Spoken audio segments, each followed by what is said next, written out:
আসসালামু আলাইকুম। আপনারা যারা স্মার্ট কার্ড পাননি এই ভিডিওটি দেখুন, 1 মিনিটে মোবাইল দিয়ে বের করে ফেলতে পারবেন। চলুন কিভাবে করবেন দেখাচ্ছি।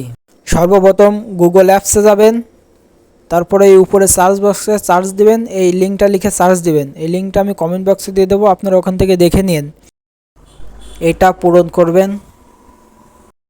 এখানে আপনার জাতীয় পরিচয়পত্র নাম্বার দিবেন, এখানে জন্ম তারিখ, এখানে মাস দিবেন, এখানে বছর দিবেন।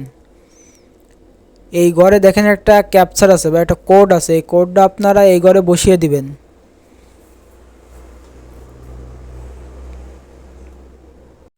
উপর থেকে দেখে দেখে আপনারা এই কোডটা এখানে বসাই দিবেন যাতে ভুল না হয়। তারপর এই সাবমিটে ক্লিক করবেন। এখানে এই লেখাটি দেখানোর কারণ হলো আপনার আইডি কার্ড এখনও স্মার্ট কার্ড হিসেবে ডেটাবেজে আপডেট দেওয়া হয়নি বা প্রিন্ট করা হয়নি। আপনার স্মার্ট কার্ড যদি তৈরি হয়ে যায় তাহলে এখানে দেখুন কমপ্লিট লেখা আছে, এরকম দেখালে বুঝবেন আপনার স্মার্ট কার্ড তৈরি করা হয়ে গেছে। আশা করি আজকের ভিডিওটি আপনাদের উপকারে আসবে। যদি ভিডিওটি ভালো লাগে তাহলে একটি লাইক এবং আপনার বন্ধুদের মাঝে শেয়ার করুন, যেন তারা তাদের স্মার্ট কার্ডের খবর নিজে থেকেই নিতে পারে। আর এই বিষয়ে কোনো প্রশ্ন থাকলে অবশ্যই কমেন্ট করে জানাবেন। আর এরকম দরকারি ভিডিও পেতে আমাদের ইউটিউব চ্যানেলটি সাবস্ক্রাইব করে দিন।